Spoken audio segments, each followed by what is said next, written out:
নমস্কার, Rishibani institute of Vedic অ্যাস্ট্রোলজির পক্ষ থেকে স্বাগত জানাই আজকের জ্যোতিষ আলোচনায়। আমি শান্তনু আপনাদের সঙ্গে। আলোচ্য বিষয় বিশুদ্ধ জ্যোতিষ, ট্রানজিট, গ্রহ সঞ্চার। গ্রহরা ক্রমাগত এক রাশি থেকে আরেক রাশিতে সঞ্চারিত হয়, পরিবর্তিত হয় তার সঙ্গে সঙ্গে আমাদের ভাগ্য। এই গ্রহ সঞ্চার এবং ভাগ্য পরিবর্তন নিয়েই আমাদের আজকের ভিডিও। আলোচ্য রাশি বৃশ্চিক, বড় পরিবর্তন আসতে চলেছে, বিশেষ করে কর্মক্ষেত্রে, অর্থনৈতিক উন্নতির ক্ষেত্রে বৃশ্চিকের ডেভেলপমেন্ট দেখতে পাওয়া যাবে। তার সঙ্গে সঙ্গে সম্পর্কগুলির ক্ষেত্রেও বৃশ্চিক উন্নতি করতে পারবেন। কিন্তু কিভাবে এই সম্পর্কের উন্নতি আসবে? দেবগুরু বৃহস্পতি 11ই নভেম্বর বক্রী হচ্ছেন, 5ই ডিসেম্বর তিনি মিথুন রাশিতে প্রবেশ করছেন।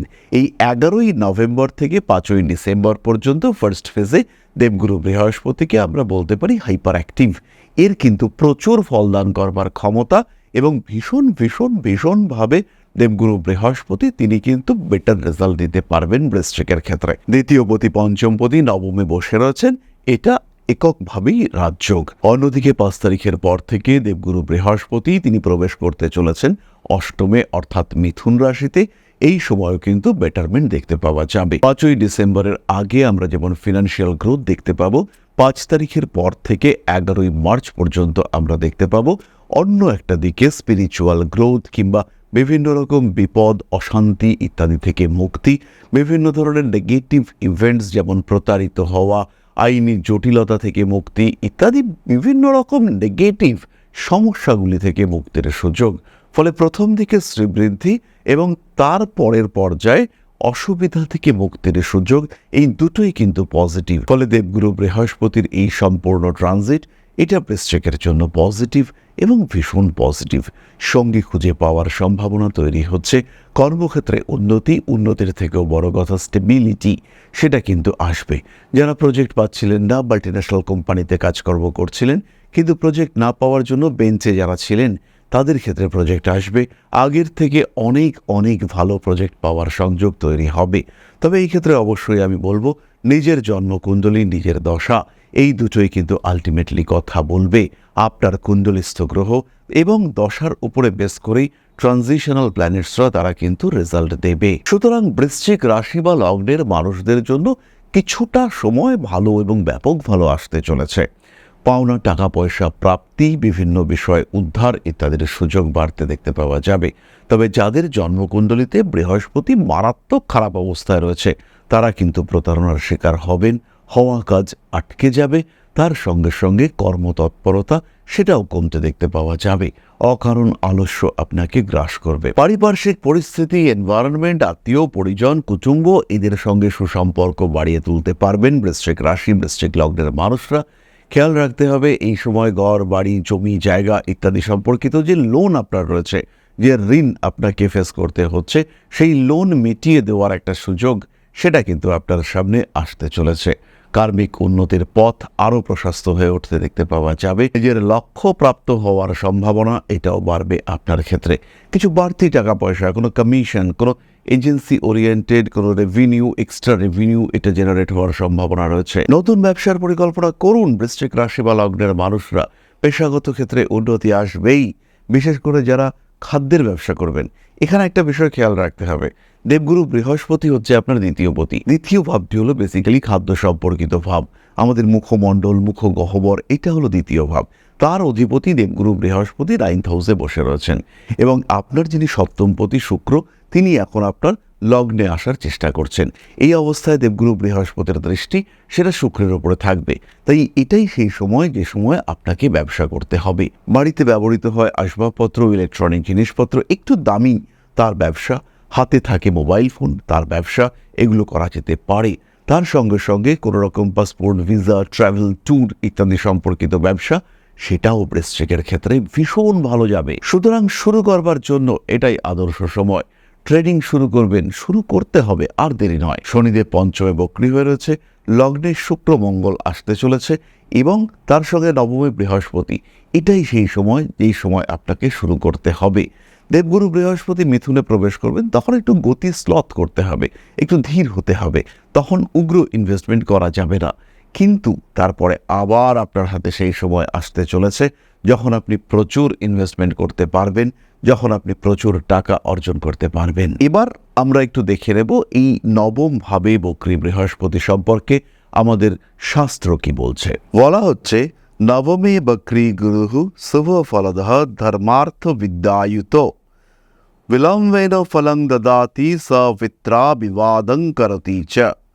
অর্থাৎ নবম ঘরে বক্রী বৃহস্পতি ধর্ম, অর্থ এবং বিদ্যার যোগ দেবে, কিন্তু ফলের ক্ষেত্রে বিলম্ব দেখতে পাওয়া যাবে এবং পিতার সঙ্গে মতবিরোধ ঘটবে। তবে এই ক্ষেত্রে এই যে লগ্নে শুক্র রয়েছে, পঞ্চমে শনি তিনিও বক্রী অবস্থায় রয়েছেন, এই সমস্ত কম্বিনেশনের রেজাল্ট আমরা পাবো এবং একটা গ্রোথ, একটা ডেভেলপমেন্ট এটা আমরা পাবোই। দ্বিতীয় আরেকটি শ্লোক বলছে, বক্রী গ্রহু ধর্মপথে স্থিত ইয়দি ভাগ্যং বিলম্বেন তু সম্প্রদদাত পিতৃগুরুব্যম মতিভেদ কারক জ্ঞানপ্রদঃ সাৎ পরলোকদর্শী। অর্থাৎ বক্রী বৃহস্পতি যদি ধর্মভাবে নবমভাবে থাকে তবে দেরিতে ভাগ্য উন্মোচিত হয়, পিতা এবং গুরুর সঙ্গে মতভেদ ঘটে, কিন্তু এই বৃহস্পতি জাতককে গভীর জ্ঞান এবং তীব্র আধ্যাত্মিক দৃষ্টি প্রদান করে থাকেন। এরপর আমরা জানব অষ্টম ভাবে অর্থাৎ মিথুনে বক্রী বৃহস্পতি কি রেজাল্ট দেবে, কি বলছে শাস্ত্র। শাস্ত্রে রয়েছে, অষ্টমে বক্রী গুরু রহস্য জ্ঞান প্রদায়ক দীর্ঘায়ু সাৎ কিন্তু দীক্ষানং কর্ণং চ ভবেৎ। অর্থাৎ অষ্টম ঘরে বক্রী বৃহস্পতি থাকলে ব্যক্তি গুপ্তবিদ্যা, মন্ত্র, তন্ত্র, জ্যোতিষ, গোপন বিষয়ে জ্ঞান লাভ করেন, দীর্ঘায়ু যোগ সৃষ্টি হয়, কিন্তু কিছু মানসিক কষ্ট বা গভীর পরিবর্তনের সংকেত লুকিয়ে থাকে এই কম্বিনেশনের মধ্যে। অর্থাৎ আধ্যাত্মিক মার্গে প্রবেশের জন্য এটাই আদর্শ সময়। তাই যারা জ্যোতিষ, তন্ত্র, পৌরোহিত্য ইত্যাদি শিখতে চান তারা দেরি না করে সরাসরি সংযুক্ত হন আমাদের সাথে। ঋষিবাণী রয়েছে আপনাদের সাথে। সুতরাং এই দেবগুরু বৃহস্পতি নবম এবং অষ্টম ভাব জুড়ে থাকার সময় আপনার অর্থনৈতিক উন্নতি যেমন ঘটাবে, ঠিক তেমনভাবেই আপনার অন্তর্জ্ঞানকে প্রকাশিত করবে। আপনার মধ্যে যে কোয়ালিটি, ট্যালেন্ট এগুলো রয়েছে সেগুলোকে উন্মোচিত করতে সাহায্য করবে। ছোট বোনের স্বাস্থ্য, শরীর নিয়ে দুশ্চিন্তা বাড়তে পারে। জমি, জায়গা, বাড়ি, ভূমি ইত্যাদি বন্টনের ক্ষেত্রে সামান্য অশান্তি, মতবিরোধের সম্ভাবনা সৃষ্টি করতে পারে এই বৃহস্পতি। তারই সঙ্গে সঙ্গে নিজের ইচ্ছে, ডিজায়ার এগুলোকে পূর্ণিত করবার লক্ষ্যে এগিয়ে দেবে এই বৃহস্পতি। বাবার স্বাস্থ্য নিয়ে বাড়ছে দুশ্চিন্তা। চলে আসবো আমরা নাক্ষত্রিক আলোচনা প্রসঙ্গে। প্রথমেই রয়েছেন পুনর্বসু। বৃহস্পতি সেই নক্ষত্রেই বক্রী হচ্ছেন যার নাম পুনর্বসু। শাস্ত্র জ্ঞান, মহাভারত, রামায়ণ ইত্যাদির প্রতি আগ্রহ বাড়বে। লেখালেখি, ক্রিয়েটিভিটি বাড়িয়ে তোলার চেষ্টা এটাও বাড়তে দেখতে পাওয়া যাবে। শরীরের অস্থি সমস্যা, বক্ষ পীড়া, হৃৎপিণ্ড সংক্রান্ত ইস্যু আপনাকে কিছুটা দুশ্চিন্তায় ফেলতে পারে।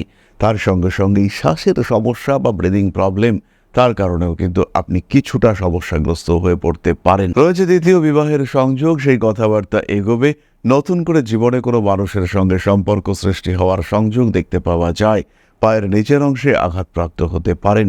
স্পিরিচুয়াল অ্যাটাচমেন্ট বাড়ছে। তাহলে এবার আমরা চলে আসবো নাক্ষত্রিক আলোচনা প্রসঙ্গে। প্রথম নক্ষত্র বিশাখা। বৃহস্পতির নক্ষত্র, অর্থনৈতিক উন্নতির সম্ভাবনা বাড়ছে স্পিরিচুয়াল ডেভেলপমেন্টের সুযোগ।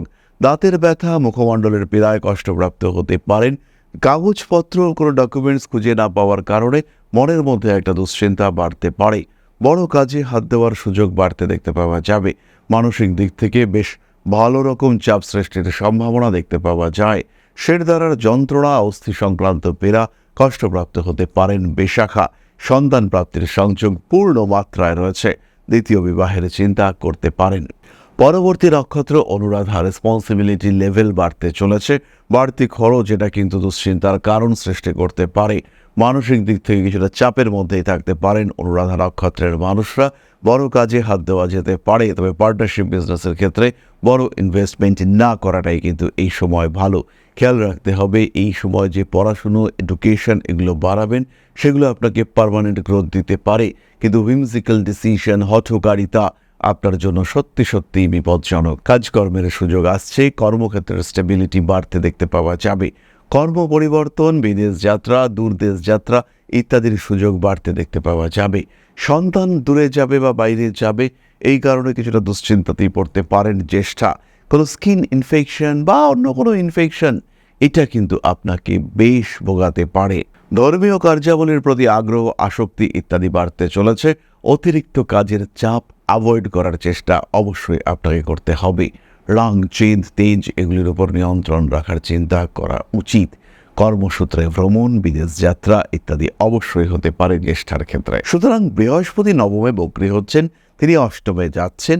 এটা যে মারাত্মক ক্ষতিকারক তা কিন্তু একেবারেই নয়, বরঞ্চ বলা যেতে পারে পরিবর্তন সূচক। এই পরিবর্তন অ্যাকসেপ্ট করবেন, ইউনিভার্সকে অ্যাকসেপ্ট করবেন, তারা ভালো থাকবেন, তাদের জীবনে প্রচুর উন্নতি হবে। আর যারা এই পরিবর্তনকে অ্যাকসেপ্ট করতে পারবেন না, তাদের ক্ষেত্রে সমস্যা আসবে। প্রেশার, অ্যাংজাইটি, টেনশন ইত্যাদি তাদেরকে বেশ জর্জরিত করবে। তাহলে এবার আমরা চলে আসবো আলোচনার পরবর্তী পর্যায়ে, অর্থাৎ আপনাদের প্রশ্নে জ্যোতিষের উত্তর। তবে তার আগে ছোট্ট একটি বিষয় আপনাদের সঙ্গে শেয়ার করতে চাইব। আশা করি পরম পিতার আশীর্বাদে সবাই খুব ভালো আছেন। জীবনে চলার পথে বিভিন্ন সময় বিভিন্ন ক্ষেত্রে আমরা প্রত্যেকেই কিছু না কিছু জনহিতকর কার্য করে থাকি। রাস্তায় যদি একজন মানুষ এসে আমাদের কাছে সাহায্য চায়, আমরা যতটুকু সম্ভব তাকে সাহায্য করবার চেষ্টা করি।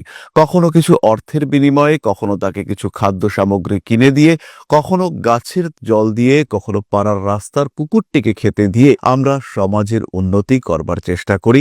আমরা সমাজের প্রতি আমাদের সামাজিক দায়বদ্ধতা পালন করবার চেষ্টা করি। কারণ প্রত্যেকেই আমরা মানুষ, প্রত্যেকের মধ্যেই রয়েছে মনুষ্যত্ব, প্রত্যেকেই আমরা অপরকে সাহায্য করবার জন্য অল্প বিস্তর দায়বদ্ধ। এই ভাবনা নিয়েই অধ্যাত্ম, সেবা এবং প্রকৃতি পূজনের ব্রতী হয়েছে আমরা। আপনাদের সহযোগিতায় গঠন হয়েছে পরম ব্রহ্ম মিলন মঠ ও সেবাশ্রম। দীর্ঘদিন ধরেই, প্রায় বিগত 3 বছর ধরে বিভিন্ন সময়ে, বিভিন্ন অবস্থায়, বিভিন্ন পরিস্থিতিতে মানুষের পাশে গিয়ে আমরা দাঁড়িয়েছি। মানুষের পাশে যতটা সম্ভব সাহায্য করবার চেষ্টা আমরা করেছি আমাদের ক্ষুদ্র সামর্থ্যে। বারংবার আমরা পেয়েছি আপনাদের সাহচর্য, বারংবার আপনারা বাড়িয়ে দিয়েছেন আপনাদের সহযোগিতার হাত। তাই আরও একবার আপনাদের সামনে আজ আমি আবার এসেছি পরবর্তী কর্মসূচিকে বাস্তবায়িত করবার জন্য। বিগত দিনগুলিতে বিভিন্ন সময়ে আমরা বিভিন্ন ক্ষেত্রে ডোনেশন কর্মসূচি করেছি। আমরা শীতকালে কম্বল বিতরণ করেছি, মোজা, চটি বিতরণ করেছি, মশারি বিতরণ করেছি ডেঙ্গুর সময়, করোনার সময় খাদ্য সামগ্রী বিতরণ করেছি আমরা। তার সঙ্গে সঙ্গে ছোট ছোট শিশুদের পড়াশুনো এগিয়ে যাওয়ার জন্য সারা বছরের সমস্ত শিক্ষা উপকরণ আমরা বিতরণ করেছি। তাদের সঙ্গে আমরা সময় কাটিয়েছি। এদের শিক্ষার ক্ষেত্রে যাতে ডেভেলপমেন্ট হয়, তাই বেশ কিছু এলাকায় আমরা সম্পূর্ণ বিনামূল্য কোচিং সেন্টার পরিচালনা করছি। এবং বিশেষ বিষয়টি হলো যে প্রত্যেকটি ক্ষেত্রেই আপনারা কিন্তু প্রত্যক্ষ বা পরোক্ষভাবে আমাদের সঙ্গে আছেন। এই কর্মসূচিগুলিকে সঠিকভাবে এগিয়ে নিয়ে যাওয়ার জন্য এবার প্রয়োজন হয়ে পড়েছে একটি পরিকাঠামো, একটি সুগঠিত আশ্রমের, যেখানে বেশ কিছু মানুষ আশ্রয় পাবে, যেখানে বেশ কিছু বৃদ্ধ বৃদ্ধা তাদের দিনগুলিকে আরেকটু খুশির মধ্যে নিয়ে আসতে পারবেন, যেখানে বেশ কিছু অসহায় শিশু তাদের অভিভাবক খুঁজে পাবে, যেখানে বেশ কিছু নিষ্পাপ প্রাণ বিকশিত হওয়ার সুযোগ পাবে, যেখানে বেশ কিছু নিষ্পাপ প্রাণী তারা তাদের আশ্রয় খুঁজে পাবে। এই আশ্রম পরিকল্পনার জন্য, তার পরিকাঠামো নির্মাণের জন্য আমরা একটি জায়গা সিলেক্ট করেছি। সেই জায়গাটি ক্রয় করবার জন্য প্রয়োজন বিপুল অর্থের, যেটি কেবলমাত্র আমাদের প্রচেষ্টায় সংগ্রহ করা অসম্ভব। তাই আপনাদের প্রত্যেকের কাছে ছোট্ট অনুরোধ, প্রত্যেকেই অল্প অল্প করে এগিয়ে আসুন। প্রত্যেকের বিন্দু বিন্দু অনুদানে একদিন সিন্ধু স্বরূপ গড়ে উঠবে পরম ব্রহ্ম মিলন মঠ ও সেবাশ্রম। আমাদের প্রত্যেকের স্বপ্ন সমাজের জন্য কিছু করে যাওয়ার, সমাজকে উন্নততর পর্যায়ে নিয়ে যাওয়ার এই যে প্রচেষ্টা, এই যে ইচ্ছে, এই যে উদ্যম, এই উৎসাহ বাস্তবায়িত হবে আপনাদের সহযোগিতার মাধ্যমে। তাই আপনাদের প্রত্যেকের কাছে স্বনির্বন্ধ অনুরোধ, যতটুকু সম্ভব, যতটুকু সামর্থ্য, হতেই পারে অতি ক্ষুদ্র সেই সামর্থ্য, কিন্তু এসে পাশে দাঁড়ান। ইতিমধ্যেই বহু মানুষ তাদের যথাসম্ভব সাহায্যের হাত আমাদের দিকে বাড়িয়েছেন। আমরা তাদের প্রতি কৃতজ্ঞ, আমাদের আন্তরিক ধন্যবাদ আমরা জানাই তাদের প্রতি। এবং আপনাদের কাছেও আমাদের অনুরোধ, আপনারাও একটু একটু করে এগিয়ে আসুন। সবাই যদি অল্প অল্প করে এগিয়ে আসি, তাহলেই কিন্তু বিরাট কোনো স্বপ্ন বাস্তবায়িত হতে পারবে। সকলেই যদি অল্প অল্প করে এগিয়ে আসি, তাহলেই কিন্তু বিরাট এই মহান কর্ম বাস্তবায়িত হতে পারবে। একদিন আমার আপনার প্রত্যেকের স্বপ্ন পরম ব্রহ্ম মিলন মঠ ও সেবাশ্রম আধ্যাত্ম, সেবা এবং প্রকৃতি পূজনের এই মহান দায়িত্ব নিয়ে এগিয়ে আসতে পারবে, একটি জায়গা তৈরি করতে সক্ষম হবে। সবাইকে জানাই অগ্রিম ধন্যবাদ এবং শুভেচ্ছা। সবাই খুব ভালো থাকবেন। নমস্কার। তাহলে এবার আমরা চলে আসি আপনাদের প্রশ্ন পর্যায়ে। প্রশ্ন করেছেন Payel Ghosh. 14/7/2005 birth place shine hospital, কন্যা রাশি, সময় বিকেল 2:30। স্যার আবার সামনে জেনপাসের এক্সাম আছে, আমি কি হায়ার স্টাডিজের জন্য সরকারি হসপিটালে চান্স পাবো আর বাইরে পড়াশুনো করতে যেতে পারবো, একটু বলবেন স্যার প্লিজ। পায়েল তোমার বৃশ্চিক লগ্ন এবং কন্যা রাশি, নক্ষত্র তোমার চিত্রা। এই কুণ্ডলিতে যে কম্বিনেশন দেখতে পাওয়া যাচ্ছে তাতে হায়ার স্টাডিজ অবশ্যই রয়েছে এবং সেটা দূরে, বাড়ি থেকে দূরে, এমনকি বিদেশেও অবশ্যই হতে পারে। দ্বাদশপতি শুক্রের নবমভাবে অবস্থানের কারণে এই যোগ সৃষ্টি হয়েছে। তবে এই সময় রাহু মঙ্গলেরা তোমার পঞ্চমভাবে রয়েছে। এই পঞ্চমভাবে রাহু মঙ্গলের ওপরে কিন্তু শনির ট্রানজিট হচ্ছে। শারীরিক দিক থেকে অবশ্যই ভীষণ সাবধানতা অবলম্বন করতে হবে, কারণ এই সময় কিন্তু আঘাত প্রাপ্তির সংযোগ রয়েছে। সাবধান থাকার চেষ্টা অবশ্যই করতে হবে। তাহলে আজকের আলোচনা আমরা আর দীর্ঘায়িত করব না। সবাই সুস্থ থাকুন, ভালো থাকুন। মা শ্রী শ্রী আদিশক্তি আপনাদের মঙ্গল করুন, সমৃদ্ধ আরও সমৃদ্ধ হয়ে উঠুক আপনাদের প্রত্যেকের জীবন। জয় মা আদিশক্তি। নমস্কার। ওং अकारादि पंचाशद्वर्णेभ्यो स्वाहा, ओं प्रतिपादादि तिथिभ्यो स्वाहा, ओं कृष्णपक्षाय स्वाहा, ओं शुक्लपक्षाय स्वाहा, ओं अमावस्याय स्वाहा, ओं पूर्णिमाय स्वाहा।